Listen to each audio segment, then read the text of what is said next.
अस्सलामुअलैकुम बच्चों, कैसे हैं आप? ठीक है, खैर खैरियत से बच्चों। आज हम इंशाल्लाह एक्सरसाइज 3.4 का क्वेश्चन नंबर 10 करेंगे और 11 करेंगे। दो क्वेश्चन करेंगे वीडियो के अंदर। ठीक है, बड़ा यार सपोर्ट चाहिए, लाइक सब्सक्राइब शेयर। ठीक है जी, शुरुआत करते हैं। बड़े शुरुआत करने से पहले आपको फार्मूला मालूम होना चाहिए। टेंजेंट इनवर्स का फार्मूला ये रहा, कॉट इनवर्स का फार्मूला ये रहा। ठीक है, यानी अगर डेरिवेटिव लिया जाए टेंजेंट इनवर्स का तो इसके बराबर है, अगर डेरिवेटिव लिया जाए कॉट इनवर्स का तो इसके बराबर है, या माइनस है। ठीक है, और वो ये क्वोशिएंट रूल का फार्मूला है, डिवाइड वाला फार्मूला है। ठीक है, ये आपको मालूम है, या मैंने आपको पिछली वीडियोज़ में काफ़ी समझा चुका हूँ मैं। अब जरा बेटा इस क्वेश्चन को करने से पहले मैं आपको कोई कॉन्सेप्ट दूंगा, थोड़ा समझे। आपको कह रहे हैं कि इफ़ y बराबर है इसके, सॉल्यूशन सॉरी प्रूव है, प्रूफ करना है, प्रूफ दैट वाला है, तो प्रूफ आपको कह रहे हैं कि y बराबर है इसके, तो मैं यहाँ लिख देता हूँ y बराबर है tangent to tangent inverse x upon 2 के। यहाँ तक कोई मसला बेटा? ये बराबर है, बोलता है ये आपको इफ का मतलब ये आपको गिवन है, देन प्रूफ देती है। बोलता है आपको ये मैं दे रहा हूँ, आप मुझे ये साबित करके दो। मिसाल के तौर पे बोलता है मैं आपको हथियार दे रहा हूँ, आप मुझे इंडिया आज़ाद करके दे दो, मतलब कब्जे में, समझ रहे हो ना? ये हमें दिया है, हमें उसको कंट्रोल करना है, यानी इसको लेके आना हम। तो कैसे लेके आएंगे, इसका तरीकाकार देखो बेटा। ये टेंजेंट है, ये टेंजेंट टेन है बस, मिसाल के तौर पे इसको हमने यहाँ भेज दिया, तो ये क्या हो जाएगा बेटा? टेंजेंट इनवर्स हो जाएगा। ये 10 है तो उधर जाके इनवर्स हो जाएगा, और y जैसा था वैसे ही आ जाएगा, y इसका एंगल बन जाता है। और यहाँ क्या बचा? 2 बचा, टेंजेंट इनवर्स ये रहा, और इसका एंगल क्या है? x upon 2। ऐसे नहीं कर देना 2 से 2 डिवाइड, नहीं भाई, समझ में आई कि नहीं है? यहाँ तक क्लियर है? ये इसके एंगल में आ गया यहाँ तक। अब टेकिंग डेरिवेटिव ले लेंगे विद रिस्पेक्ट टू x, क्योंकि हर जगह x ही मौजूद है, ये रहा। तो taking derivative with respect to x। अब बेटा इसका डेरिवेटिव ले लेते हैं, डेरिवेटिव ऑफ टेंजेंट ये रहा dx, और ये रहा टेंजेंट इनवर्स। याद रखना बेटा ये विद रिस्पेक्ट टू x है, और यार यहाँ पर y आ गया तो समझ जाओ कि कुछ लोचा है। ठीक है, और 2 कांस्टेंट है, उसको तो साइड में रख देते हैं।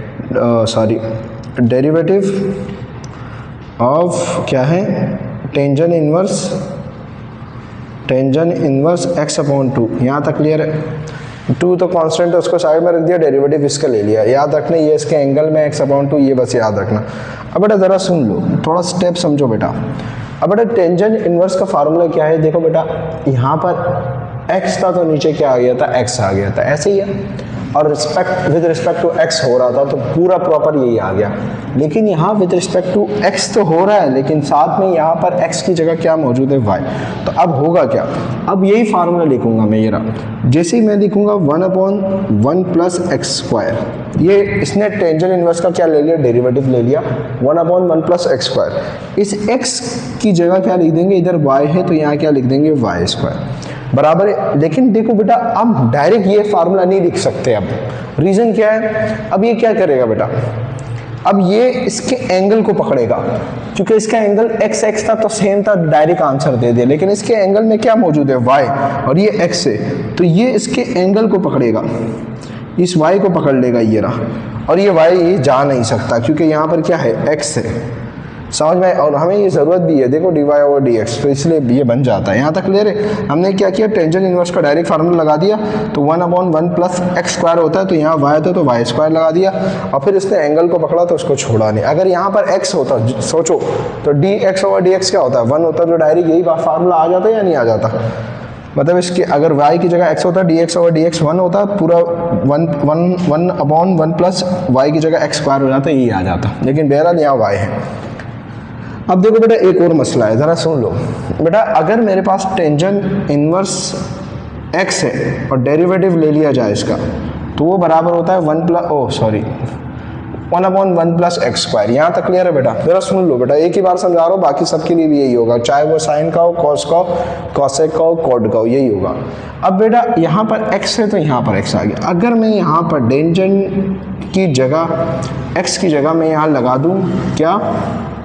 x अपॉन p,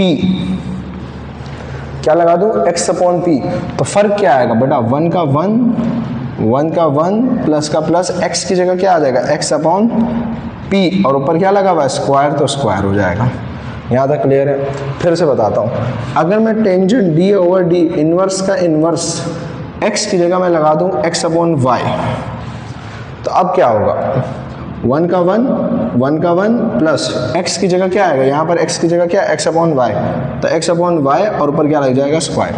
अगर मैं इस x की जगह टेंजेंट इनवर्स x की जगह मैं लगा दूं क्या, अल्लाह भला करे, x अपॉन 2, तो 1 अपॉन 1 प्लस यहाँ पर क्या आएगा x अपॉन 2 और ऊपर क्या लगा हुआ स्क्वायर, स्क्वायर इस x पे लगेगा तो x स्क्वायर, 2 पे लगेगा तो क्या हो जाएगा 1 upon 1 plus x square upon 4 हो जाएगा। यहाँ तक क्लियर है बेटा। अब जरा सुन लो बेटा, जैसे ही मैंने इस टेंजेंट इनवर्स पे फार्मूला लगाया तो यहाँ क्या बना 1 ओवर 1 प्लस, मैंने क्या कहा एंगल पे क्या था x अपॉन 2, तो x अपॉन 2 लगा दिया बेटा और ऊपर क्या लगा दिया स्क्वायर लगा दिया। यहाँ तक क्लियर।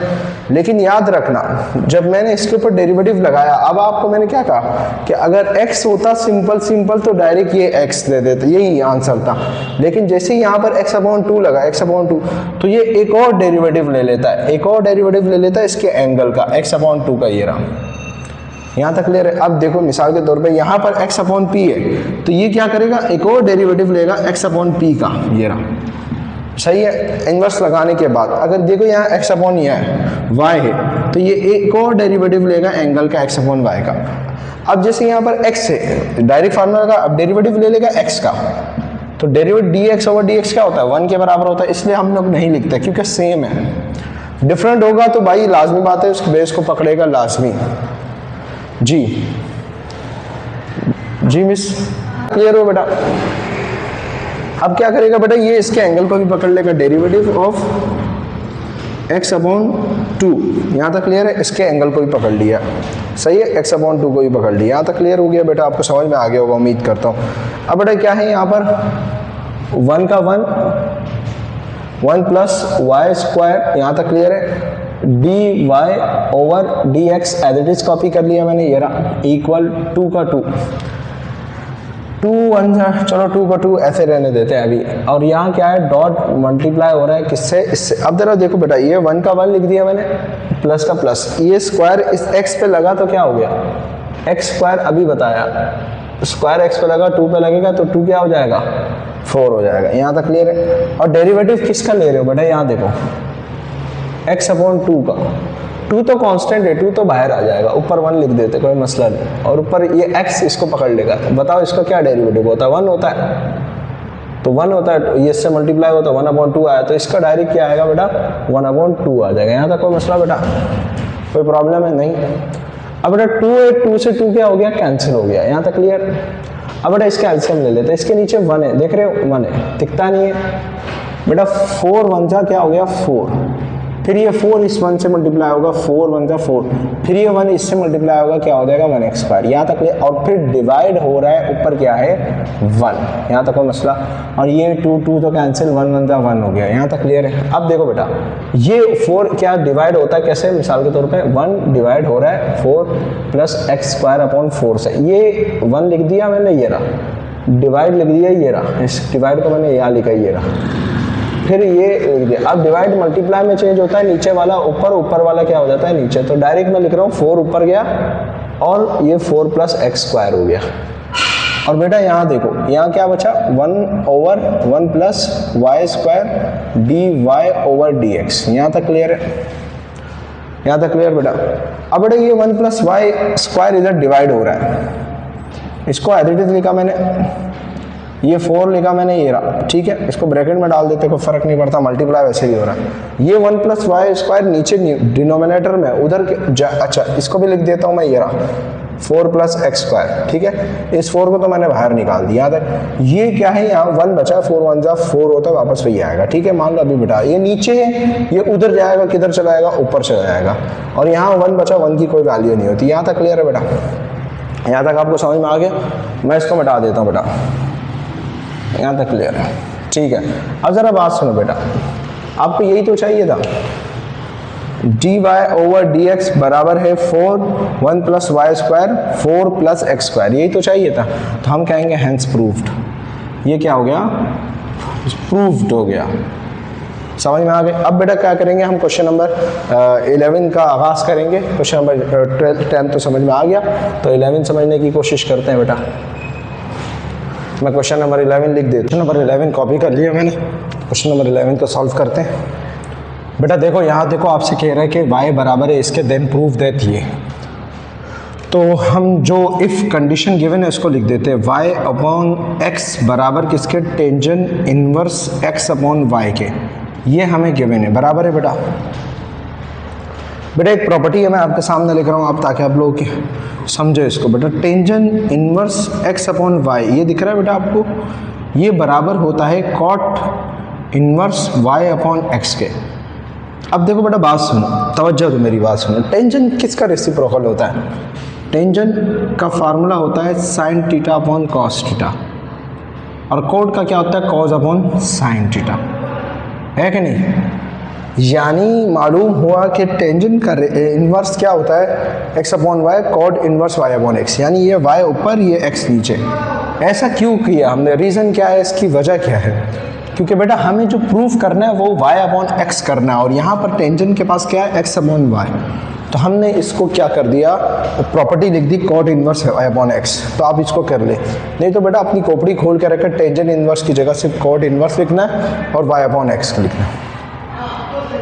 उसके बाद क्या करना है बेटा, आपने y अपॉन x लिख दिया बेटा आपने, सही है, y अपॉन x लिख दिया इक्वल, और टेंजेंट इन्वर्स की जगह आपने क्या लिख दिया, cot inverse y upon x लिख दिया। ठीक है, बस यही फ़र्क हुआ है, ये जैसा था वैसे लिख दिया, इसकी जगह ये लिख दिया। ये कहाँ से आया, ये क्वेश्चन से आया। यहाँ तक क्लियर है? उसके बाद आप क्या करोगे बेटा, अब देखो y अपॉन x और इसके एंगल में भी क्या आ रहा है, y अपॉन x। याद रखना ये फंक्शन है, कंप्लीट फंक्शन। मैंने लेट कर दिया बेटा, यानी मान लो जैसे तुमने खुद को माना है कि तुम खूबसूरत हो, लेकिन हो नहीं।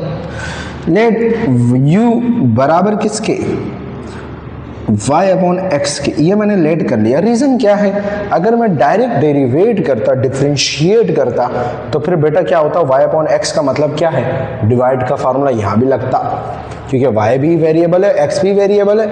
और अगर मैं यहाँ पर cot inverse y upon x, तो यहाँ पर कोड का जो फार्मूला ये लग जाता, लेकिन जब ये इसके एंगल को पकड़ता y अपॉन x को, वहाँ भी डिवाइड का फार्मूला लग जाता, तो डबल डबल फार्मूले लगते।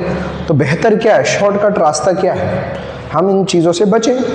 समझ में ही ना? तो हमने क्या किया बेटा, हमने क्या किया, हमने u रख दिया, आसान कर लिया। अब हम क्या करेंगे, इस y अपॉन x की जगह मैंने क्या लिख दिया, u, तो u हो गया।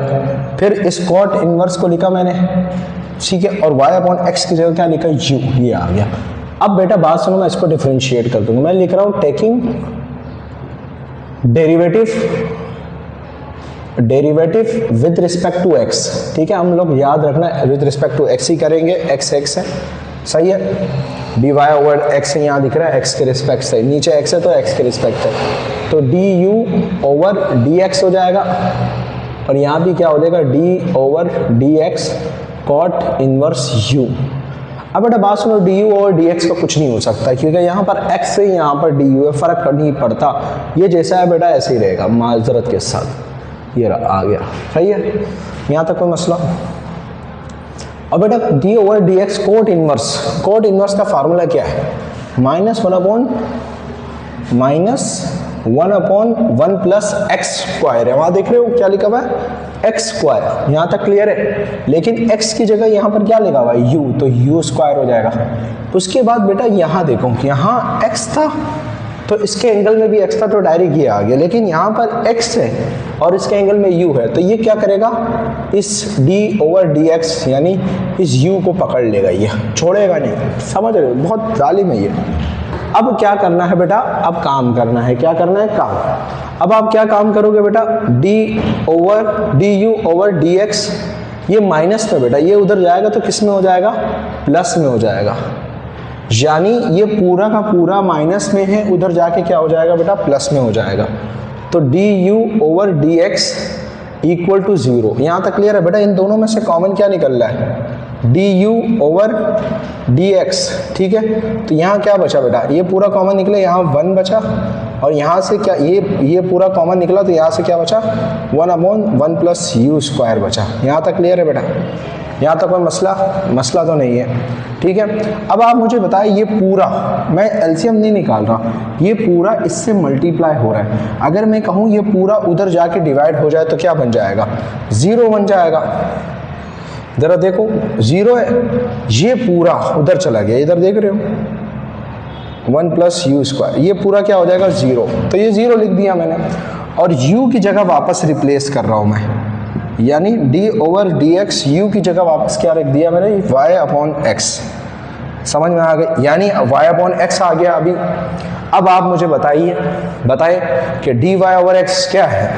अब इसको डिफरेंशिएट करना, वहाँ तो हट गया, लेकिन यहाँ डेरिवेटिव के साथ कौन आ रहा है? y/x। अब इसका मतलब यहाँ क्वोशिएंट रूल लगेगा, यूजिंग डिवीजन क्वोशिएंट रूल, ठीक है, क्वोशिएंट रूल, सही है। अब मैं आपको यही कह रहा था, अगर एक बार लग रहा है ना, वरना वो अजाब बन जाता अगर हम इसको लेट नहीं करते। तो अब क्वोशिएंट रूल में क्या होता है? ऊपर वाला क्या होता है? फंक्शन ऑफ x, नीचे वाला क्या होता है बेटा? g of x। यहाँ तक क्लियर है? तो क्या करेंगे, नीचे g ऑफ x को वो साइड में रख देता है, यानी x को साइड में रखेगा, और किसको पकड़ेगा बेटा? ऊपर वाले को पकड़ लेगा। फिर क्या करेगा बेटा? बीच में माइनस, ऊपर वाले को साइड में रखेगा और डेरिवेट कर देगा किसको बेटा? नीचे वाले को। और नीचे क्या आएगा? नीचे वाले का क्या ले लेते हैं बेटा? स्क्वायर ले लेते हैं। यहाँ तक क्लियर? इक्वल का इक्वल, 0 का 0। तो यहाँ तक कोई मसला बेटा नहीं? समझ में आ गई ना बेटा? नीचे वाले का स्क्वायर ले लिया जाता है। यहाँ देखो g ऑफ x का होल स्क्वायर, ये g ऑफ x, ये नीचे वाला g ऑफ x है, g ऑफ x की जगह x रख दिया और फंक्शन ऑफ x की जगह y, ये रिप्लेस किया, ये डिवाइड का फॉर्म। ये x स्क्वायर यहाँ डिवाइड हो रहा है, उधर जाके क्या हो जाएगा? मल्टीप्लाई। तो 0 से मल्टीप्लाई होकर क्या बना देगा? 0। तो x का x, अब देखो ये x के रिस्पेक्ट से y नहीं हो सकता, तो dy/dx जैसा था वैसे लिख दिया, माइनस का माइनस बेटा, y का y, ठीक है। अब देखो dx से ओवर dx है, तो ये क्या हो जाता है? 1 हो जाता है, तो 1 हो गया, ठीक है। इक्वल 0 से ये मल्टीप्लाई हुआ x स्क्वायर, सही है। अब बेटा x का x, dy का dy ओवर dx का dx, y बन जा y और 0x 0x स्क्वायर, y बन जा y, ये उधर जाएगा तो क्या हो जाएगा? प्लस हो जाएगा। अब 0 प्लस y क्या होता है? y x dy over dx लिख दिया। अब ये x इधर मल्टीप्लाई हो रहा है बेटा, ये पहले लिख दिया, ये x इधर मल्टीप्लाई हो रहा है, उधर जाके क्या हो जाएगा? dy। तो देखो बेटा हमारे पास क्या आ गया? ये आ गया dy ओवर x हियर। बस आपको याद रखना है कि एक ये प्रॉपर्टी क्या है, टेंजेंट, जब हम देखेंगे ना y/x है, तो ये सर अगर ऐसा नहीं होता बेटा, ऐसा नहीं होता तो फिर तो मसला ही नहीं था, लेकिन ऐसा ही होगा, याद रखना। फिर उसके बाद हमने इसको लेट किया, सिंपल डेरिवेटिव किया और फार्मूले का गया। हम फार्मूले याद रखने अपने इनवर्स के सारे याद रखना बेटा, मैंने लिखवाया पिछले क्वेश्चन में, लाजमी देखना। तो हम यहाँ लिखेंगे हैंस प्रूव्ड, ठीक है। और ये वीडियो हमारी यहाँ पर क्या हो जाएगी? ओ सॉरी, हैंस प्रूव्ड, सही है। ये वीडियो हमारी यहाँ पर क्या हो गया? एंड इंशाल्लाह अभी क्वेश्चन नंबर 11 हो गया, 12 और 13 रहता है, अगली वीडियो में करेंगे। अल्लाह हाफिज़, अस्सलाम वालेकुम।